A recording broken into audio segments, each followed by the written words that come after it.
चलने लगी। भगवान कहते हैं वरदान मांग लो। ध्रुव जी बोले चुप साथ प्रभु वंदना करते जा रहे हैं पर मांगने वाली कोई बात नहीं, मांगो ना। वो तो पहले इच्छा थी लेकिन अब नहीं। तभी तो कह रहे हैं कि ब्रह्मानंदियों को सुख नहीं मिलता, वो आपके दर्शन से सुख मिलता है।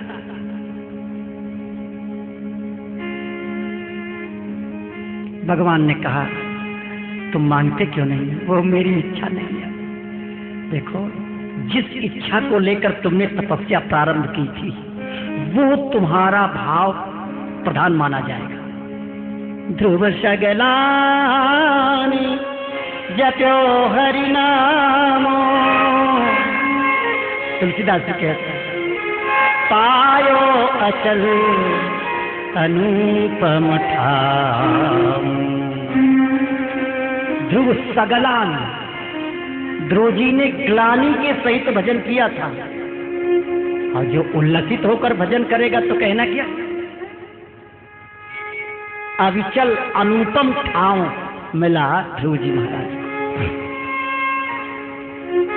भगवान ने कहा तुमको ये लोक भी मिलेगा, वो लोक भी मिलेगा, तुमको लौकिक सुख भी मिलेगा, अलौकिक सुख भी मिलेगा। चिंता मत करो बेटा ध्रुव, जाओ। सिर पर हाथ फेरा, जो ही विमान में बैठ करके प्रभु अपने धाम को जा रहे हैं। ध्रुव जी टकटकी लगा करके देख रहे हैं, बनिया का सा व्यवहार हो गया, फिर तो लेन देन हो गया। भगवान ध्रुव जी की तरफ देख रहे हैं, गरुड़ जी चल रहे हैं, ध्रुव जी की टकटकी लगी है। हाय हाय मैं तो ठगा गया, मैं ठगा गया।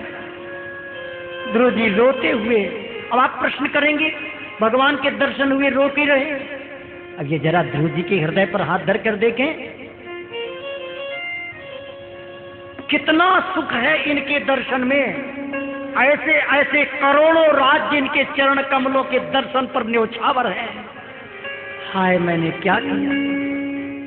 चले यार, इधर नारद जी महाराज वीणा संभालते हैं, उत्तानपाद के पास पहुंचे। उत्तानपाद सिंहासन पर बैठे हुए अपना मुकुट हटा करके सिर पर हाथ फेर रहे थे बड़ी जोर से, आंखों से अश्रु प्रवाहित हो रहा था, उद्विग्न चित्त बैठे थे। हाय मुझ सरीखा अस्त्रीण, मुझ सरीखा नीच इस विश्व में कोई नहीं है। एक अपनी स्त्री के कहने से मैंने 5 वर्ष के बच्चे को घर से निकाल दिया। धिक्कार है, मेरे को राजा बनने का अधिकार नहीं है। मुझ सरीखे को तो संसार में रहने का भी अधिकार नहीं। इस प्रकार अपने प्रति न जाने क्या क्या सोच रहे थे। नारद जी के दर्शन हुए, साष्टांग प्रणाम किया। गुरुदेव मेरा बेटा कहीं हो तो बताओ। अब कहाँ होगा मेरा बेटा? सिंह खा गए होंगे, सांप काट गए होंगे, बिच्छुओं ने डंक मारा होगा। मेरे बेटा अब इस जीवन में नहीं मिलेगा गुरुदेव, यदि कहीं वो हो तो बताओ, क्या कभी मिलेगा मेरा बेटा? नारद जी महाराज का पूजन किया है। नारद जी महाराज ने बताया है चिंता मत करो, जाको राखे सांवरो ताहि न नाखे कोई। अम्बरीश प्रहलाद ध्रुव कुंती नंदन जोय, कुंती नंदन जोय विभीषण गजपति ऐसे। दुर्वासा असुरेश सुरुच दुर्योधन जैसे। दुर्जन रावण ग्राह दे दुख लगे नता को। सुरजन सब अनुकूल करे दुर्जन करता। चरण कमल बंदों हरिराई। एक जंगल का भिखारी जिसकी खाने पीने का ठिकाना नहीं था, आज उसको राजा बना दिया है। चरण कमल बंदों हरिराय, जाकी कृपा पंगु गिरि लंघे। अंधरे को सब कछु दर्शा, बहरो सुने कपुनि बोले,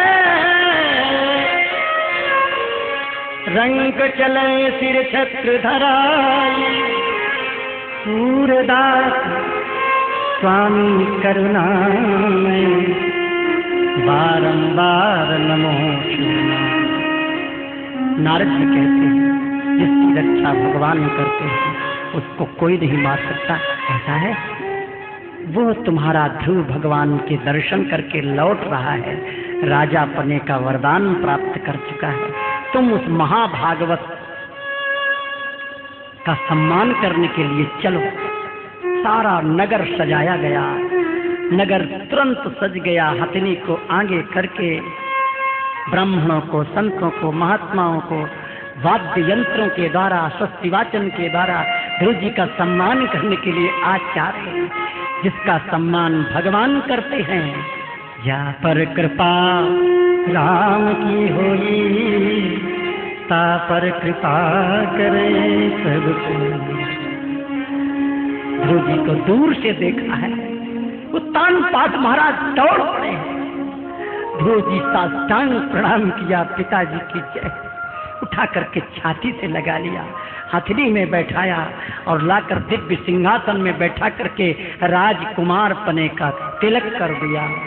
बोलिए श्री ध्रुव जी महाराज की। आज मानो कि उत्तान पाद के आनंद का ठिकाना नहीं रहा है। समय आया, उत्तान श्री ध्रुव जी महाराज बड़े होते हैं, ध्रुव जी की शादी विवाह हो जाती है। ध्रुव जी को दिव्य सिंहासन पर बैठा करके और उत्तान पाद जंगल को चले जाते हैं। ध्रुव जी महाराज के पुत्र हुए हैं, उन ध्रुव जी राज्य करने लगे। अब ध्रुव जी के दूसरे भाई जो थे, दूसरी माता सुरुचि थी, उत्तम भाई थे। उत्तम कहीं किसी यक्ष के नगर में गए तो किसी यक्षिणी को छेड़छाड़ कर दिया, यक्षों ने उत्तम को मार दिया। माता गई जंगल में, वो भी मर गई सुरुचि। ध्रुव जी ने सुना तो बहुत क्रोधित हुए। ध्रुव जी ने अपना धनुष बाण संभाला और जाकर यक्षों से युद्ध करने लगे। नारायण मंत्र का उच्चारण किया, नारायणास्त्र का प्रयोग किया। भीषण संग्राम हुआ है, बहुत से यक्ष मारे गए। एक बार तो ध्रुव जी ढक जाते हैं अस्त्रों से, लेकिन फिर भी भगवान नाम के प्रभाव से सारे अस्त्र बेकाम हो जाते हैं। ध्रुव जी महाराज ने बहुत से यक्षों को मारा। यक्षों के राजा कुबेर जी महाराज स्वयंभू मनु से शिकायत करते हैं, देखो आपके नाती जी बिना मतलब में हम लोगों को मार रहे हैं, देखो तो आप राजीनामा करा दो ना। भगवान के दर्शन से क्रोध शांत नहीं हुआ, लेकिन भगवान के भक्त के दर्शन से क्रोध शांत हो गया। महाराज स्वयंभू मनु आते हैं आकाश मार्ग में, बेटा ऐसा मत करे, देखो तुमने तो बालकपन में वो तपस्या की है जो साधारण बड़े बड़े ऋषि महात्मा भी नहीं कर पाते। ये क्रोध छोड़ दो, हम साधु पुरुषों का, सज्जनों का, भगवान के भक्तों का ये क्रोध करना शोभा नहीं देता, मान जा बेटा। ठीक है बाबा जी, आप कहते तो मैं आपकी बात मान जाऊंगा। स्वयंभू मनु ने कहा, बेटा देखो कुबेर जी खड़े, तुमको कुछ वरदान देना चाहते हैं। हाँ हाँ,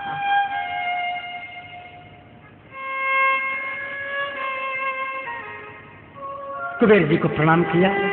कुबेर जी से बस यही मांगा है, हमारे हृदय में अविचल भक्ति बनी रहे प्रभु, और हमको कुछ नहीं चाहिए। वरदान दे करके कुबेर जी चले जाते हैं। स्वयंभू मनु जी अंतर्ध्यान होते हैं। ध्रुव जी महाराज लौट के आते हैं। एक समय की बात है, कहीं अन्यत्र से हमको श्रुति के द्वारा एक, देखो ऐसा है, एक प्रमाण है, एक श्रुति प्रमाण है। भागवत है, भक्तमाल है, रामायण ग्रंथ लगाया करते हैं, गुरुओं से पढ़ते हैं तो कुछ तो प्रमाण की बातें मिलती हैं, और कहीं यत्र तत्र से भी कथाएं प्राप्त हो जाती हैं। श्रवण करने को मिले कि ध्रुव जी महाराज को एक बार अभिमान हो गया कि मैंने 5 वर्ष की अवस्था में तपस्या की, भगवान ने दर्शन दिया, और बड़े बड़े महात्माओं को दर्शन नहीं देते पर मेरे को दर्शन दिया। इधर महात्माओं को क्रोध आ गया, जीवन निकल गया, माला घुमाते घुमाते पर एक बार दर्शन नहीं दिया, और राजा का बेटा था इसलिए दर्शन दे दिया, माला छोड़कर बैठ गए। भगवान ध्रुव जी पर कृपा तो थी भगवान की, नौका विहार करने के लिए चले, चलो भाई नौका विहार करते हैं, आज चलो। भगवान के साथ ध्रुव जी गए एक ऐसे जंगल जहां हड्डियों के पहाड़ छोटे छोटे रखे थे। ध्रुव जी ने कहा प्रभु ये क्या है? भगवान कहते ये तुमने जो पहले जन्म में तपस्याएं की है ना, तो तुम्हारी हड्डियां रखी हैं, पहले जन्म की प्रताप से इस समय तुमको 6 महीना में मेरे दर्शन हो गए। ऐसा कहते ही तो ध्रुव जी चरणों में गिर गए, प्रभु क्षमा करो, मैं बहुत अपराधी जी। एक समय इसी प्रकार से ध्रुव जी महाराज वहां से चले आए। भगवान की कृपा से ध्रुव जी का अभिमान समाप्त हो जाता है। अब वृद्धावस्था दिखाई देने लगी, शरीर में वृद्धावस्था नहीं है, उम्र के आधार पर। तो ध्रुव जी महाराज ने सोचा कि चलो अब भजन करें, अपने बच्चों को राज्य दे दें। ध्रुव के बेटा एक थे उत्कल, इन उत्कल जी का ही प्रसंग ब्रह्मवैवर्त पुराण में सुयज्ञ नाम से विख्यात है। सुयज्ञ ने बहुत सी गायों का दान किया है पुष्कर क्षेत्र में। वहां एक संत नाराज हो गए, संत को मनाया तो संत ने राधा कृष्ण नाम मंत्र दिया, तो उत्कल जी ने श्री राधा नाम मंत्र के प्रभाव से गौलोकाधिपति श्री राधा कृष्ण के दर्शन किए। बोलो वृंदावन बिहारी। ये ब्रह्मवैवर्त पुराण में प्रसंग है। जो भी है, यहाँ क्या हुआ, ध्रुव जी ने कहा बेटा उत्कल अब तू राजगद्दी संभाल ले, हमारी इच्छा है कि हम जैसे पहले भजन किए थे ऐसे अब करने लगे।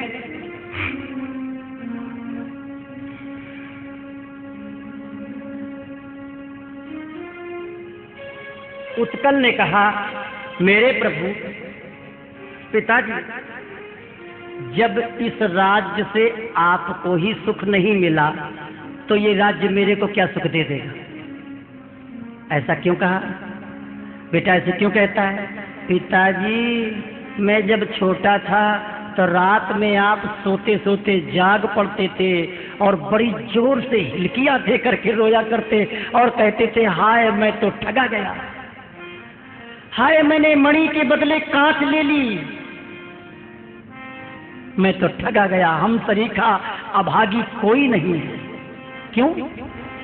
पिताजी मैंने आपसे पूछा था, मेरे को याद है मैं छोटा था, आपके साथ सोता था, आपने कहा था भगवान के दर्शन होने पर मैंने भगवान को नहीं मांगा, भगवान की भक्ति नहीं मांगी, भगवान से राज्य मांगा, मैं ठगा गया।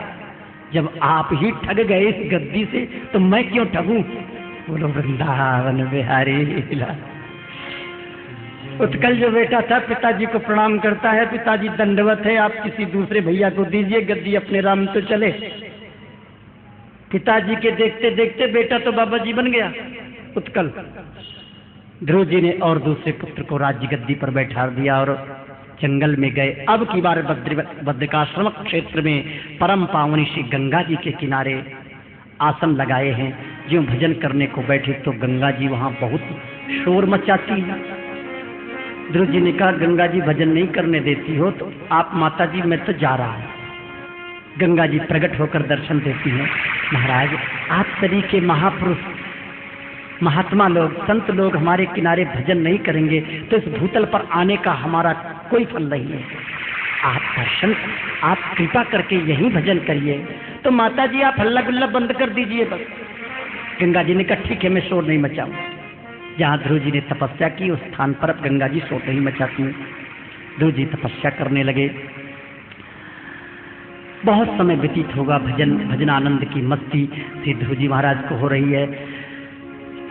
जब समय आया तो भगवान ने पार्षदों को भेजा, जाओ मेरे बेटा ध्रुव को लेकर के आ जाओ। ध्रुव को लेने के लिए भगवान के पार्षद आते हैं। ध्रुव जी महाराज भजन कर रहे हैं, इधर विमान खड़ा है। विमान से पार्षदों ने कहा महाराज आपको मेरे प्रभु बुला रहे हैं, भो भो राजन सुभद्रम ते वाचं नो वहितः शृणु यः पंचवर्षस्तपसा भवान् देवमती प्रपत् तस्याखिल जगद्धातुरावां देवस्य सार्णः पार्षदादि सम्प्राप्तौ नेतुं त्वां भगवत्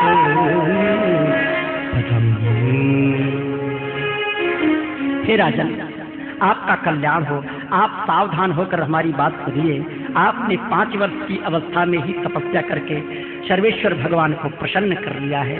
हम उन्हीं निखिल जगत नियंता सारंग पाणी भगवान विष्णु के सेवक हैं और आपको भगवान के धाम में ले जाने के लिए यहाँ आए हैं।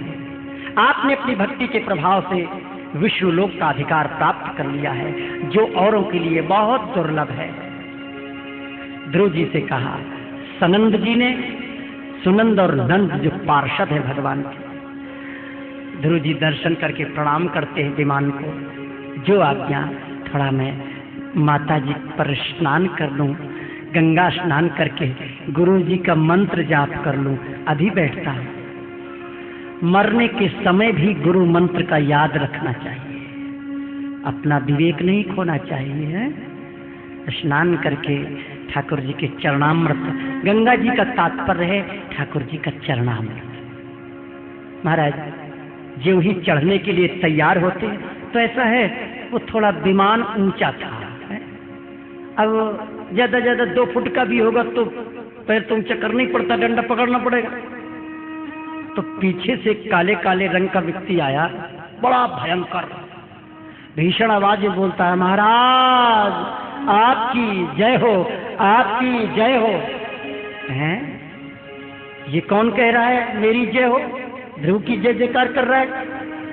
मुड़कर देखा तो काला काला रंग है, ये सींग है, उसका सिर जो है जैसे चौकी होती है ना, मृत्यु देवता का सिर चपटा है, बिल्कुल चौकी तरीका बना है। एक पैर बड़ी मस्ती से उसमें रख लीजिए, हिलेगा नहीं पैर। हम पर कृपा करो। आप कौन हैं? मेरा नाम मृत्यु देवता है। मैं भगवान की आज्ञा से मृत्यु लोक में सबके पास जाता हूँ।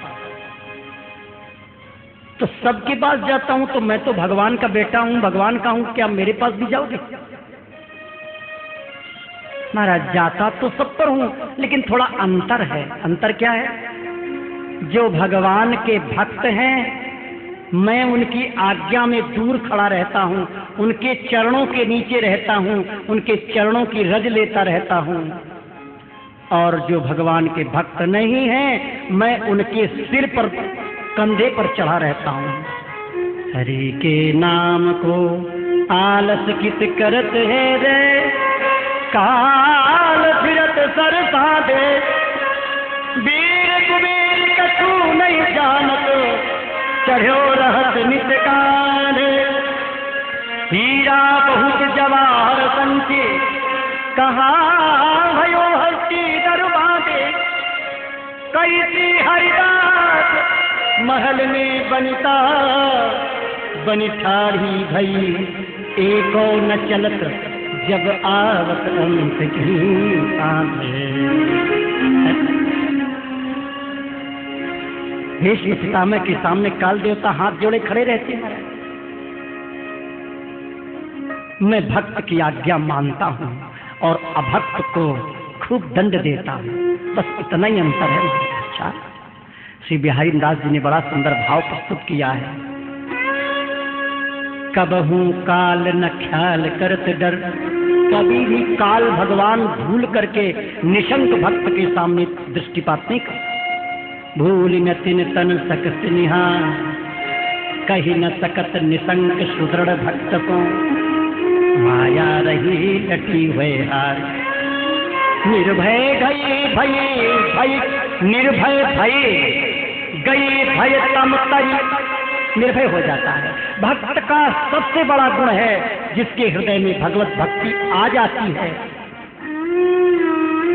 भक्त की बात है, वो निर्भय हो जाता है। उसको डर किसी से कभी भी कैसी अवस्था में कहीं नहीं लगता। अभयता प्रथम। गुण है। निर्भय भय अभय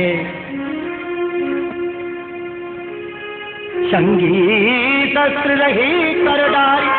जो संग के दुश्मन है काम ईश क्रोध ईश रजोगुण समुद्भव महाशनो महापापमा विद्धये वैरिणम। ये काम क्रोध लोभ मोह अहंकार जो बड़े बड़े शत्रु हैं, ये अपना अस्त्र छोड़ करके और भक्त के चरणों में प्रणाम करने लगते हैं। वही काम, वही क्रोध, वही लोभ और वही मोह जो दुश्मन थे वही मित्र हो जाते हैं।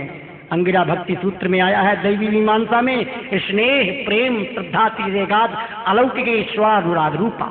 यही स्नेह, यही प्रेम, यही लोभ, यही मोह, यही काम जो संसार के प्रति वर्तते हैं, यही स्नेह, यही काम, यही लोभ ठाकुर जी के प्रति यदि लग जाता है तो दिव्य काम हो जाता है, दिव्य क्रोध हो जाता है, दिव्य लोभ हो जाता है। इसी काम क्रोध लोभ से कल्याण हो जाता है साधक का। गुरु वृंदावन में हरि।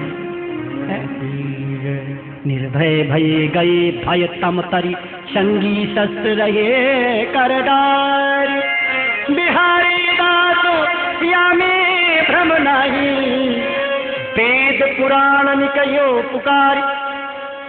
वेद और पुराणों ने पुकार पुकार करके कहा है कि भगवान का जो भक्त होता है उस पर कोई कानून लागू नहीं कर सकता। हरि को भक्त होए अपराधी हरि तारन की ठेठ जुबानी। हरि का भक्त यदि अपराधी हो भी गया तो उसके कल्याण के लिए भगवान ने भेंट कस रखी है, मैं कल्याण करूंगा। भगवान के भक्त को दंड देने का किसी को अधिकार नहीं है। सबसे अधिकार छीन लिया है, अधिकार भगवान ने ले लिया, मैं दंड दूंगा। आहा, माधवदास जी महाराज के साथ ठाकुर जी खेलते हैं, जगन्नाथपुरी में रहते हैं। भूख लगती है तो मंदिर से सोने का थार लेकर बाबा माधवदास जी को भोजन कराते हैं। सोने का थार देने जाते हैं तो पंडा पुजारी पिटाई करते हैं। जंगल में जाते हैं, बगीचे में, राजा के बगीचे में कटहल तोड़ने के लिए ठाकुर जी लिवा गए, कटहल खाऊंगा। कटहल कोई खाने की चीज है? ऊपर से 2-4 कटहल नीचे टपक पड़े, मालियों ने पकड़ करके बाबा की पिटाई की, ये तो भाग गए।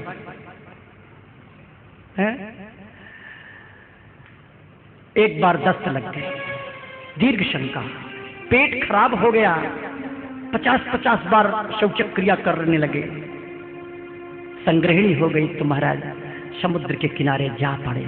क्या करें, लोग देख करके घृणा करते हैं।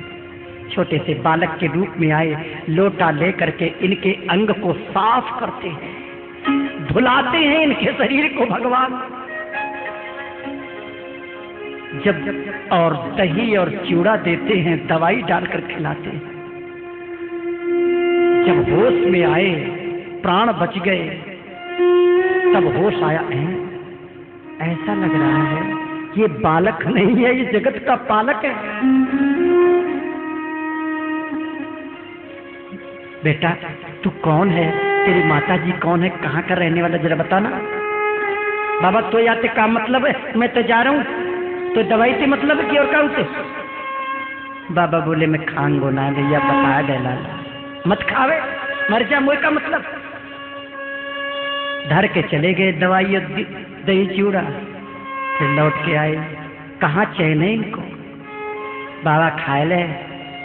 बाबा बोले देखो लाला, जब तक तुम नहीं बताओगे मैं कौन का बेटा हूँ, परिचय मैं जानता हूँ तुम कौन हो, लेकिन बताते नहीं हो। मैं भी प्रतिज्ञा करता हूँ, नहीं बताओगे और नहीं स्वरूप दिखाओगे तो आज ही समुद्र में कूद कर मर जाऊंगा। भगवान का हृदय द्रवीभूत हो। क्या सुंदर स्वरूप है। वरहा पीड़म नटवर बपु कर्णयो कर्णकारम बिभ्रतभाष कनक कपिशं वैजयंतीं समालाम रंध्रान वेणो रधर सुधया सूरयन गोप वृंदई। क्या सुंदर स्वरूप प्रकट किया है माधवदास बाबा के सामने। चरणों से लिपट गए माधवदास जी। प्रभु आप सर्व सामर्थ्यवान हैं, ये संग्रहिणी का रोग ठीक नहीं कर सकते थे।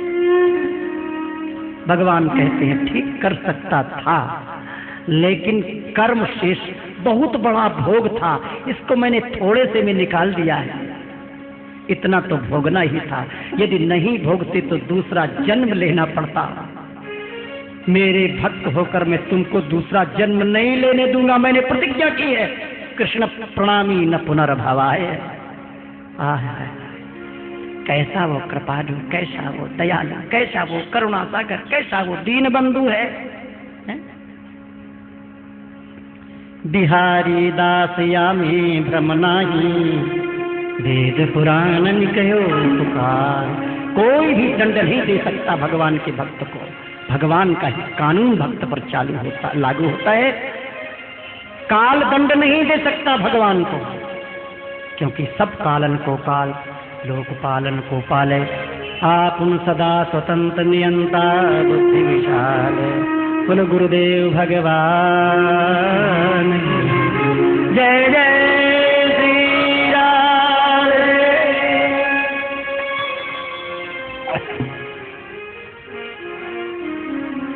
काल भगवान कहते हैं, महाराज मैं आपके सामने चौकी बनकर बैठ जाऊंगा, आप कृपा करके मेरे सिर पर पैर रख दीजिए।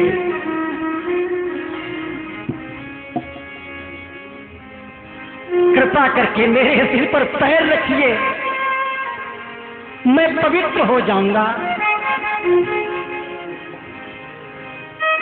मृत्यो मूर्धनि पदम दत्वा आरूढ़ोहाद्भुतम गृहम्। मृत्यु के सिर पर पैर रख करके महात्मा ध्रुव जी महाराज अपने धाम को गए। भैया ये ध्रुव धाम कौन सा है? ध्रुव का मतलब अटल, जिस धाम में जाकर लौटना नहीं पड़ता। बहुत से लोग प्रश्न करते हैं, अरे बोले धाम से तो बहुत लोग लौट आए। धाम में भगवान के पार्षद जाते हैं, यदि उनकी आज्ञा से उन्हीं के साथ यदि भूतल में आते हैं तो उनको माया का आवरण नहीं सताता। जैसे वो धाम में रहते हैं ऐसे ही प्रभु के साथ यहाँ लीला में शामिल रहते हैं, वो लीला के पात्र बन जाते हैं। भगवत रसिक भाव तो भूषण तीक्ष्ण होत जुगल जिय को, जुगल से कभी भी अलग नहीं होते महाराज। विमान चला है, ऐसे समय पर भी माता जी की याद आई है। माता जी का विमान आगे जा रहा है। ध्रुव धाम कौन सा धाम? यद गत्वा न निवर्तन्ते तत्धाम परमम मम। जो मेरा धाम है, जहाँ जाकर के लौटना नहीं पड़ता, वो मेरा ध्रुव धाम वैकुंठ धाम में ही है। ऐसा संतों ने भाव प्रस्तुत किया है कि ध्रुव धाम वैकुंठ धाम ही है। बोलो वृंदावन बिहारी लाल जुगल सरकार की। ऐसे श्री ध्रुव जी महाराज इसी शरीर से सदैव शरीर नहीं छोड़ा, पांच भौतिक शरीर को ही दिव्य शरीर बना देते हैं, असंभव को संभव कर देते हैं। श्री कृष्ण चैतन्य महाप्रभु जगन्नाथ जी के शरीर में लीन हो गए, मीराबाई रणछोड़ जी के श्री विग्रह में लीन हो गई, श्री स्वामी हरिदास जी महाराज बैठे बैठे निधवन में अंतर ध्यान हो गए, श्री हरिवंश चंद्र जी महाराज अंतर ध्यान हो गए। कितने कितने भक्तों का ऐसा प्रमाण आता है। ये शरीर इस संसार में दिखाई नहीं दिया, शरीर समेत दिव्य धाम में चले गए हैं। भागवत में स्पष्ट वर्णन आया है कि पूतना का शरीर 18 किलोमीटर का था। जब उसके शरीर को काट काट करके चिताएं बनाई गई और चिता जब जिस समय जली है, धूमस चागुर सौरभा, पूतना के चिता में से, धुएं में से अगुर, कस्तूरी और चंदन की सी सुगंधी निकली। ये बड़ी विचित्र बात है। इसी शरीर को दिव्य शरीर बना देते हैं। वो कर तुम अकर तुम अन्यथा कर तुम सर्वसमर्था। नाम में वो शक्ति है जो सब कुछ कर सकती है। महाराज ध्रुव जी महाराज सदैव इस शरीर से दिव्य धाम को गए हैं। इन्हीं ध्रुव जी के वंश में एक राजा अंग हुए। अब देखो पुराणांतरों में दो प्रकार के अंग हैं। एक अंग जो आप श्रवण कर रहे हैं श्रीमद् भागवत में, इनकी वंश परंपरा क्या है? ब्रह्मा के, नारायण के पुत्र ब्रह्मा, ब्रह्मा के पुत्र स्वयंभू मनु, स्वयंभू के उत्तानपाद के ध्रुव, ध्रुव के वंश में आगे चलकर अंग। ये थोड़ी लंबी परंपरा है। और पद्म पुराणांतर्गत एक बेन है, अंग और बेन उसमें भी है। ब्रह्मा के पुत्र अत्रि, अत्रि के अंग और अंग के बेन, ये पद्म पुराण में भी कथा है। कुछ थोड़ी सी मिलती जुलती है, बाकी थोड़ा अंतर भी है और मिली जुली भी लीला। हाँ, पद्म पुराण में स्पष्ट कर दिया है आगे चल करके कि ये मनवंतर भेद है। स्वयंभू मनवंतर के अंतर्गत ये ध्रुव वंश की कथा है, ध्रुव जी की परंपरा में जो बेन हुए हैं। और पद्म पुराण में जो अंग और बेन की कथा आती है वो वैवस्वत मनवंतर के चतुर्युग, वैवस्वत मनवंतर के अंतर्गत की कथा है।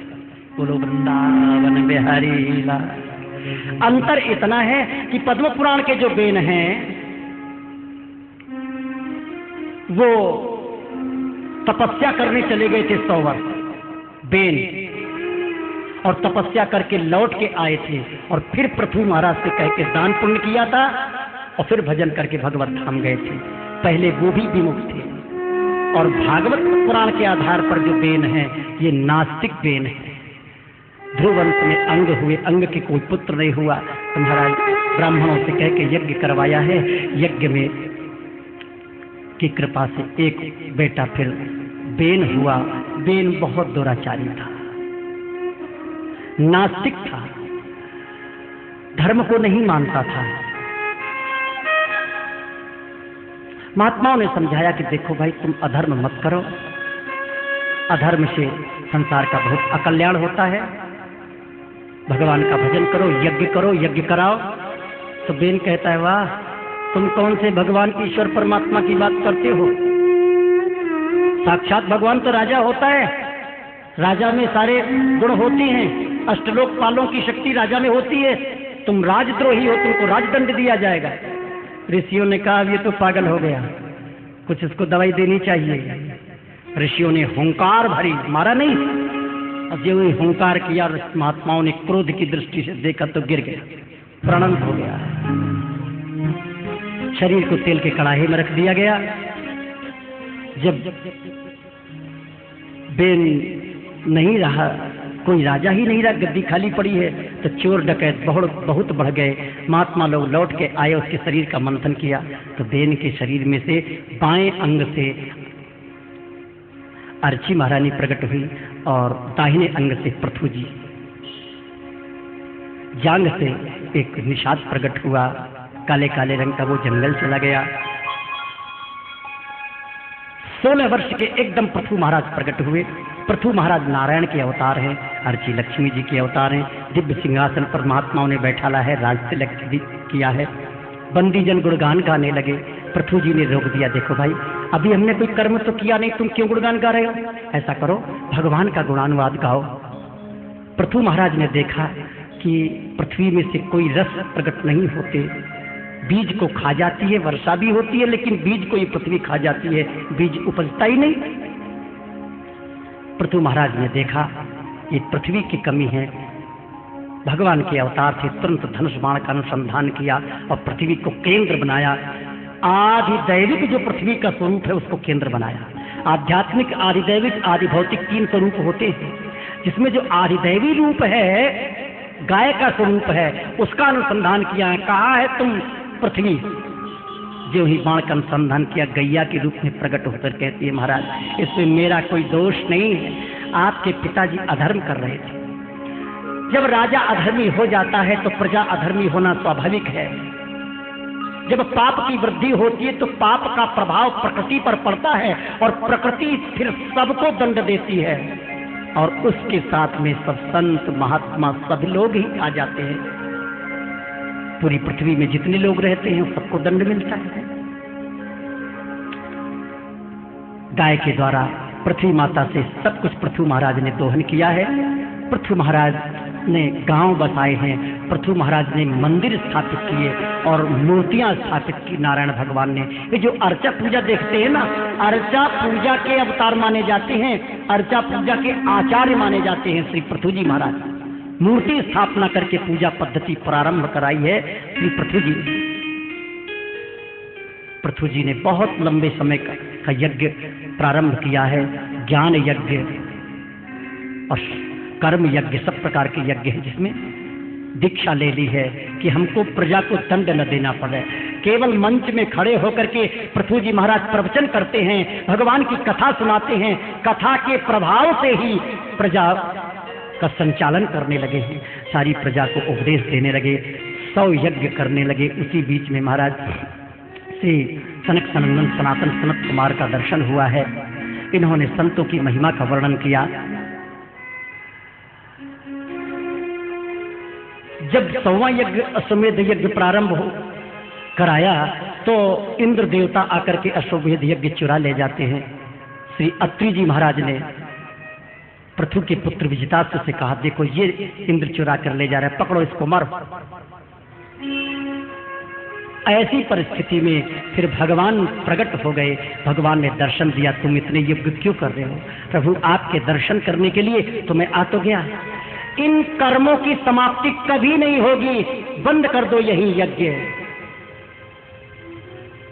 भगवान से वरदान मांगा। भगवान ने कहा, वरदान मांगो, क्या चाहते हो? प्रभु हमको तो 10,000 कान दे दो। अरे भाई क्या करोगे 10,000 कानों का? तो एक नगर का नगर बस जाएगा, वृंदावन तरीका। कहते नहीं प्रभु, 2 कानों में 10,000 कानों की शक्ति प्रदान कर दो। जहाँ आपका गुणानुवाद होता हो, जहाँ आपकी कथा होती हो, वो एक स्थान पर बैठे बैठे हम सुनते रहें। श्रीधाम वृंदावन में एक मधुकर शाह जी महाराज आए थे श्री स्वामी हरदास जी के पास। ये मधुकर शाह जी हरिराम व्यास जी के शिष्य थे। श्री स्वामी हरदास जी के चरणों में गिरे, महाराज मेरा मन करता है मैं वृंदावन छोड़कर न जाऊं। स्वामी जी ने कहा, देखो ऐसा है, तुम राजा हो और राज्यकार्य संभालो, क्या चाहते हो? महाराज मैं ये चाहता हूँ कि श्रीधाम वृंदावन में श्री बांके बिहारी लाल विराज रहे, श्री राधा रमण लाल विराज रहे हैं, परम पावनी श्री जमुना जी के दर्शन हैं, आपके दर्शन हैं, शहीद हरिवंश चंद्र जी के दर्शन हैं, हमारे गुरु जी हरिराम व्यास जी के दर्शन हैं। अब हमको संसार सुहाता नहीं है, अब तो राज्य पर लात मारना चाहता हूँ, अब इच्छा नहीं जाने। स्वामी जी ने कहा, तुमको वृंदावन से प्रेम है ना, जाओ, मैं कृपा कर रहा हूँ, तुम अपनी ओरछा में ही जाओ, वहां बैठे बैठे जहां तक तुम्हारी दृष्टि जाएगी तहां तक तुमको वृंदावन के दर्शन होंगे। भगवान ने आशीर्वाद दिया है, जहां कहीं बैठोगे तहां तुमको भगवान की कथा और नाम श्रवण सुख मिलेगा। इन्हीं के वंश में प्राचीन बरही हुए श्री पृथु जी महाराज के प्रपौत्र में बरही माने चटाई, इनका नाम बरहिषद था, नाम पड़ गया प्राचीन बरही, क्योंकि गंगा यमुना के बीच में इतनी यज्ञ की थी कि कुशों से पट गया वो स्थल। यज्ञ करते करते वृद्धावस्था आ गई, परंतु शांति नहीं मिली। एक समय सिंहासन में वृद्धावस्था में बैठे थे, इनके पुत्र थे प्रचेतागण, ये बालकपन में ही भगवान शंकर से मंत्र प्राप्त करके जप कर रहे थे सृष्टि के लिए।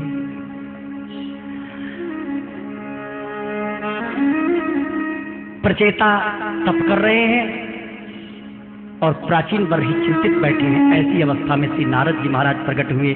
बोलिए श्री नारद जी महाराज की। नारद जी को देखते ही श्री प्राचीन बरही जी चरणों में गिरते हैं।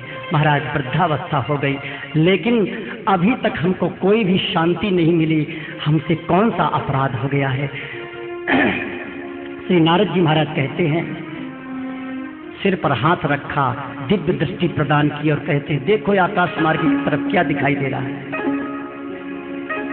बस जो ही देखा तो वहां बड़े बड़े पशु और पक्षी दिखाई दे रहे, दांत फाड़ फाड़ करके प्राचीन बरही को खाने को दौड़ रहे हैं। महाराज ये तो मेरी तरफ आ रहे हैं, ऐसा क्यों? नारद जी ने कहा, देखो तुमने जितने भी यज्ञ किए हैं उसमें तुमने पशु बलि यज्ञ भी किया है, तो वो बदला ले रहे हैं। जब तुम मरोगे तो परलोक में सब तुमको नोच नोच कर खाएंगे। महाराज, इन ब्राह्मणों ने कराया था, मेरा क्या दोष? अरे ये ब्राह्मण लोग परम तत्व और परम भागवत की बात नहीं जानते। परम धर्म तो अहिंसा में है। इस प्रकार नारद जी के चरण पकड़े हैं। महाराज, आप जो आज्ञा करो वही मैं करूंगा, पर इस आपत्ति से हमको छुड़ाओ। तो नारद जी की आज्ञा स्वीकार करते हैं। नारद जी सदुपदेश देते हैं। नारद जी पुरंजनोपाख्यान श्रवण कराते हैं। बोलिए श्री वृंदावन बिहारी लाल की। पुरंजन उपाख्यान विस्तृत है, बड़े विस्तार से है। पुरंजन का तात्पर्य क्या है? एक छोटा सा दृष्टांत है। श्री स्वामी हरदास जी की परंपरा में अष्टम आचार्य हैं ललित किशोरी देव जी महाराज। मैं पुरंजनोपाख्यान कह रहा हूं, आप समझे। वचनिका सिद्धांत में कहते हैं, जीव लाला के पास रह रहे, लाला मतलब श्री कृष्ण के पास। लाला और जीव दोनों घूमते भये जा रहे कहीं, रास्ते में एक बड़ो सुंदर बगीचा मिले। जीव ने लाला से कही, प्रभु या बगीचा देख आऊं, बड़ो अच्छो लग रहा है, बड़े सुंदर सुंदर मधुर स्वर आ रहे हैं, ठंडी ठंडी हवा चल रही है, या की शोभा बड़ी विचित्र है, देखने में अच्छो लग रहे हो, आप कृपा करो तो मैं देख आऊं। लाला ने जीव से नाही करी, ना ना मत जाए, जावेगो तो फंस जाएगो, मैं ना जानू। बहुत लाला ने, कृष्ण ने जीव से नाही करी, मत जाए, लेकिन जीव नहीं माना। संसार समुद्र मनुष्य मीन नक्र, मगर और जीव बहु बंधति। वासनाओं के लोभ में जीव फंस जाता है। जीव ने कृष्ण की बात नहीं मानी और बगीचा में गया और फंस गया, अपने मित्र को भूल गया। पुरंजन नाम का कोई राजा नहीं है। आप सोचते होंगे कि पुरंजनपुर नाम का कोई शहर होगा या पुरंजन नाम का कोई राजा होगा, पुरंजनी नाम की कोई रानी होगी, ऐसी बात नहीं है। पुरंजन नाम एक उपाख्यान वर्णन करके, परोक्ष वर्णन, दृष्टांत। कोई दृष्टांत दिया जाता है तो वस्तु को समझाने के लिए दिया जाता है। यहां नारद जी महाराज ने भक्ति का दृष्टांत दिया है। कहां भक्ति देवी का स्वरूप है? परोक्ष वर्णन ही तो है। भक्ति का वर्णन, ज्ञान वैराग्य का वर्णन अपनी बुद्धि से एक दृष्टांत प्रकट किया है श्री नारद जी महाराज ने। इसी प्रकार ये भी पुरंजनोपाख्यान वर्णन किया है। इसी प्रकार आगे भरत जी महाराज भवाटवी का वर्णन करेंगे।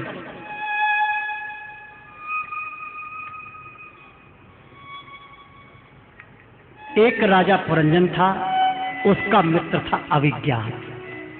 वो अपने मित्र के साथ भारतवर्ष के उत्तर की तरफ, हिमालय की तरफ घूमने के लिए आया। वहां तराई में बहुत सुंदर एक बगीचा दिखाई दिया। पुरंजन ने कहा, मित्र मैं ये बाग देख रहा हूं। अविज्ञात ने नाही की, नहीं तुम मत जाओ, लेकिन नहीं माना। और वहां बगीचा में जो प्रवेश करता है वो तो देखता है चारों तरफ से हरी हरी लताएं हैं, बीच में बड़ा सुंदर कुंड है। कुंड के सहारे एक बड़ी सुंदर स्त्री है, वो अपनी मस्ती से बैठी। उस स्त्री के सामने 5 फन वाला सांप बैठा है। उसके 10 सेवक हैं।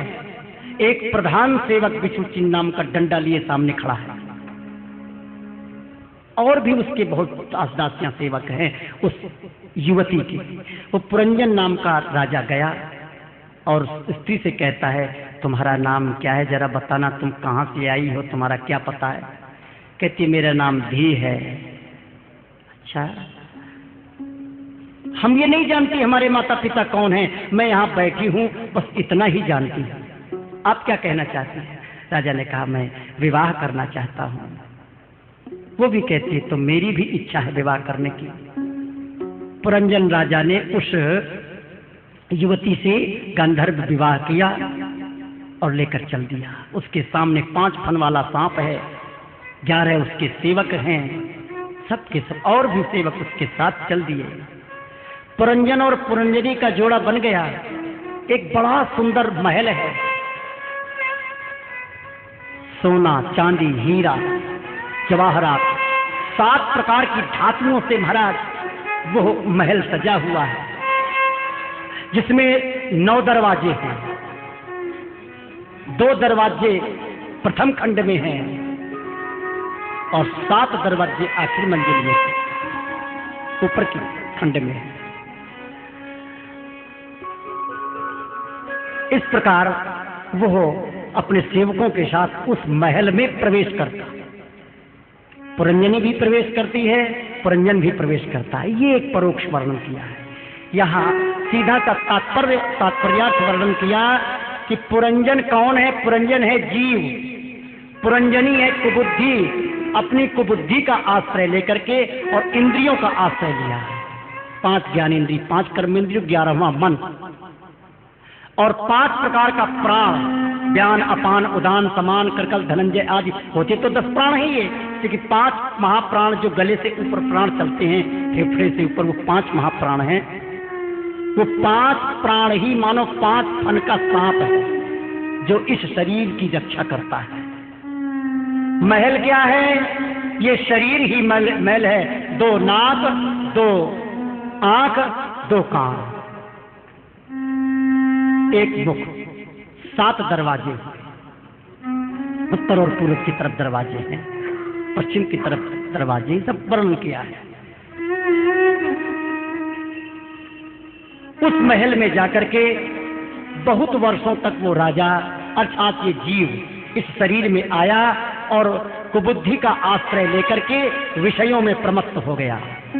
समय व्यतीत होता गया, वृद्धावस्था का समय आया तो चंडवेग की पुत्री जरा, काल कन्या, चंडवेग काल है, उसकी पुत्री जरा आती है, बुढ़ापा जिसको कहते हैं। उसने 720 सेवकों को संग में लिया। 720 सेवक कौन है? आधे आधे, आधे दिन और आधी रात दोनों ने आक्रमण किया है।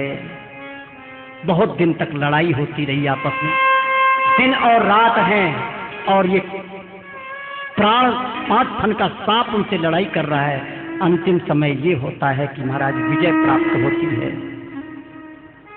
वो पुरंजन डर के मारे छोड़ करके भागता है अपने महल को और आकाश में देखता है, हाय मेरी पुरंजनी।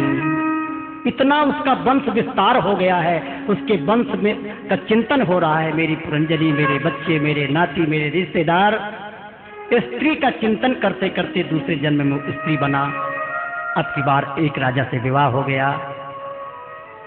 राजा ने राज्य किया और तत्पश्चात वो जंगल चला गया। भगवान का भजन कर रहा है। भजन करते करते राजा ने शरीर छोड़ दिया। अब वो सती होने लगी। तब वो अविज्ञात नाम का मित्र आता है। अविज्ञात मित्र, अविज्ञात तात्पर्य भगवान, पुरंजनी तात्पर्य जीव। वो स्त्री सती हो रही है तो दूर से आवाज आई पीछे से, अरे तुम सत्ता क्यों हो रहे हो? तुम स्त्री नहीं हो, तुम पुरुष नहीं हो। कौन हो तुम? सोचो तुम कौन हो। पीछे मुड़कर जो ही देखा तो महाराज इतने में वो मित्र दिखाई दिया। अरे भाई, हम तुम तो दोनों मित्र हैं, एक ही साथ रहा करते थे। जरा अपने स्वरूप को विचार करो, तुम कौन हो, कहां से आए हो, क्या करना है, कहां जाना है। भगवत ऋषि जी कहते हैं, आए संग नहीं गए संग, मधु में भयो मिला, मोह फास जग फंसी रहो, बिछुरे करत बिलाप, बिछुरे करत बिलाप, मान सुत पितु पति माता,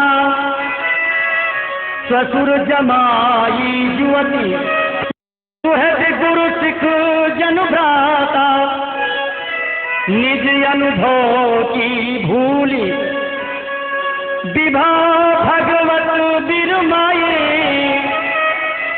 तो हम कहाँ को जात कहाँ ते की लग आए।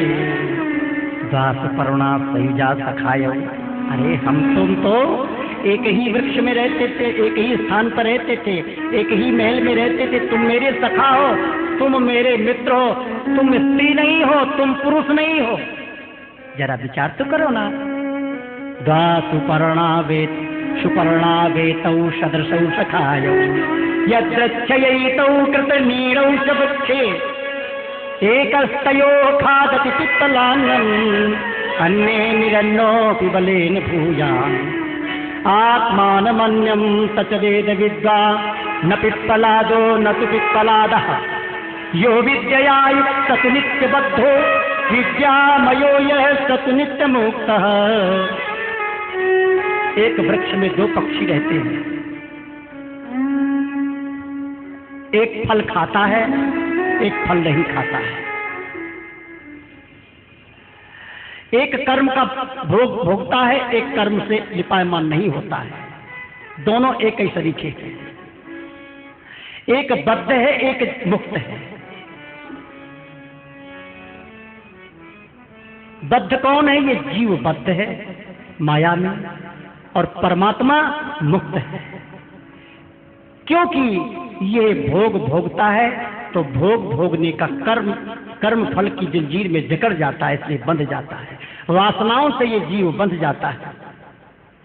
हम तुम्हारे मित्र थे और मित्र हैं, तुम इस मोह जाल को छोड़ो, हम चलो मेरे साथ। वो अविज्ञात नाम का मित्र अपने मित्र को साथ ले जाता है। जरा सोचो मतलब क्या हुआ। पुरंजन राजा कोई नहीं था।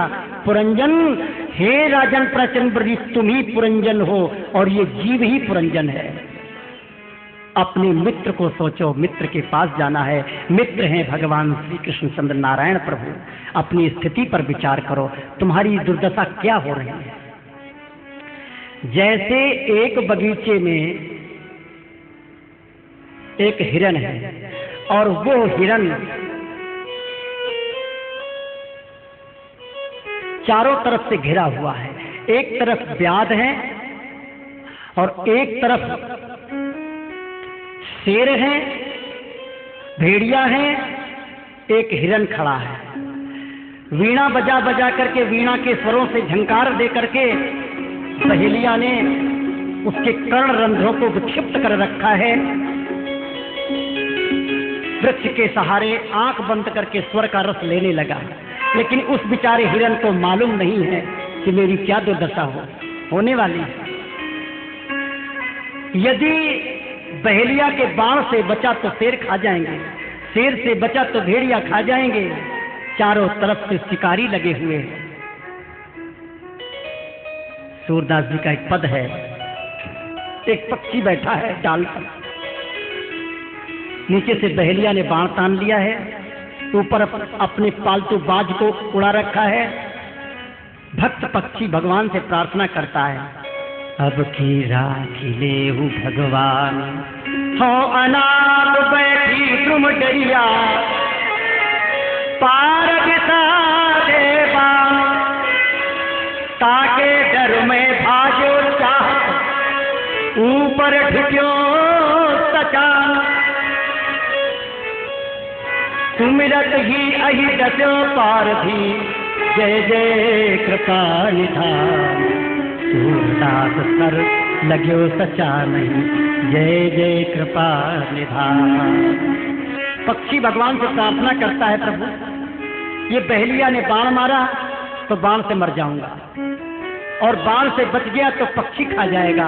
अब इन दोनों शत्रुओं से आप मेरी रक्षा करो। भगवान नाग बन गए, नाग बन करके बहेलिया के अंगूठा में काट लिया, निशाना हिल गया, बाण बाज पर लग गया, और वो पक्षी जो बैठा था डाली पर वो जय जय कृपा निधान करता हुआ, बोलो वृंदावन बिहारी लाल की, जय जयकार करता हुआ बच गया। भगवान की शरणागति ली तो बचा।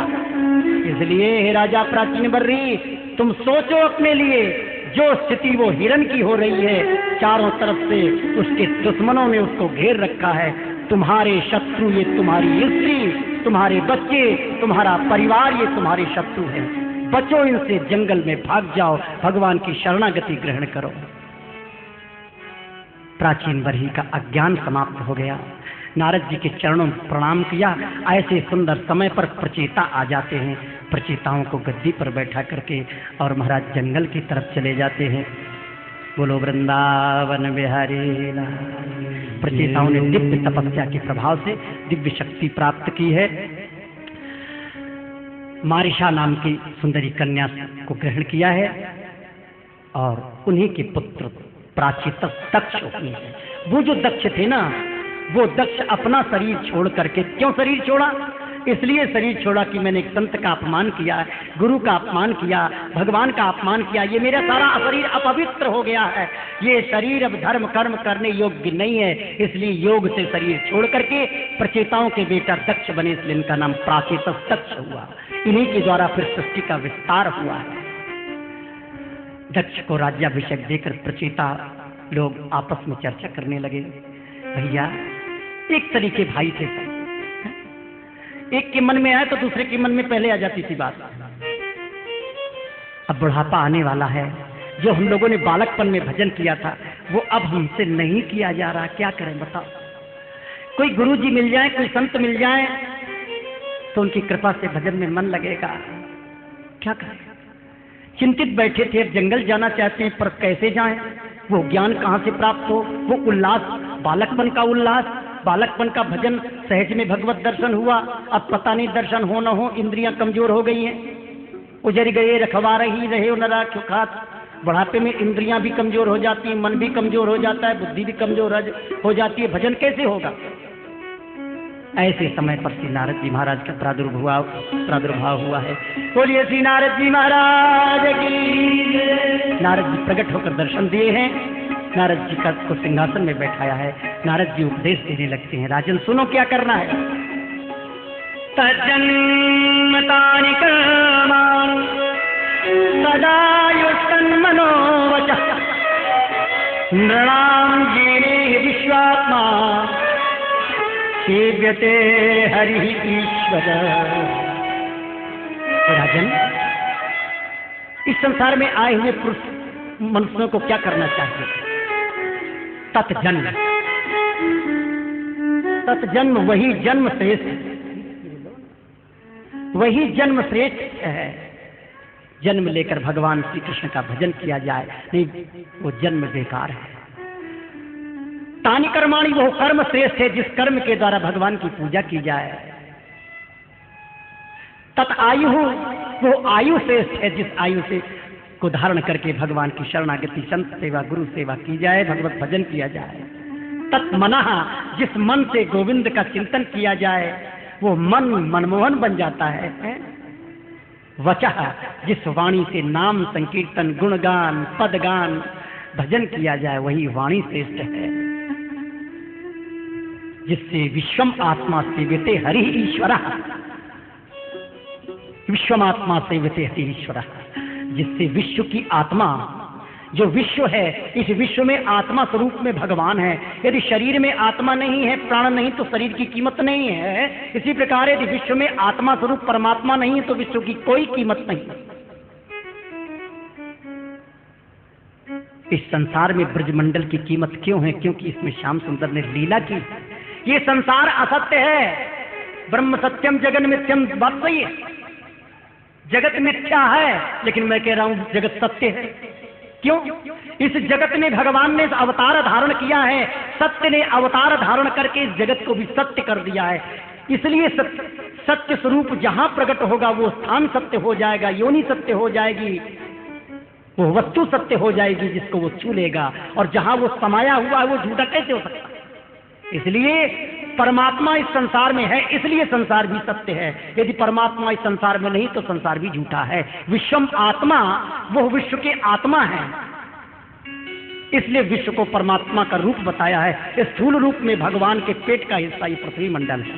बोलो वृंदावन बिहारी। विश्वमात्मा सेव्यते हरि ईश्वर। सुनो राजन, क्या करना है? यथा तरोर्मूलनिषेचनेन तृप्यन्ति ततस्कन्धभुजोपशाखा प्राणोपहाराच्च यथेन्द्रियाणाम् तथैव सर्वार्हणमच्युते। क्या सुंदर बात समझाई है। यथा तरोर मूल निषेचन है न, जैसे एक वृक्ष है और वृक्ष की जड़ में पानी दें तो वृक्ष की डाली, वृक्ष के पत्ते, वृक्ष के पुष्प और वृक्ष के फल सब ठीक ठाक रहते हैं। वृक्ष हरित, पल्लवित, पुष्पित और फलित बना रहता है। और वृक्ष की जड़ में पानी नहीं दे और फुहारा ले लें, नीचे नीचे जड़ को काट दीजिए और फुहारे से वृक्ष को खूब सींचिए, तो कटे हुए जड़ वाला वृक्ष क्या हरा भरा हो सकता है? एक उदाहरण दिया है हमें क्या करना चाहिए। यथा तरोर्मूल निषेचनेन तृप्यन्ति तत्स्कन्धभुजोपशाखा प्राणोपहाराच्च यथेन्द्रियाणाम् तथैव सर्वार्हणमच्युते।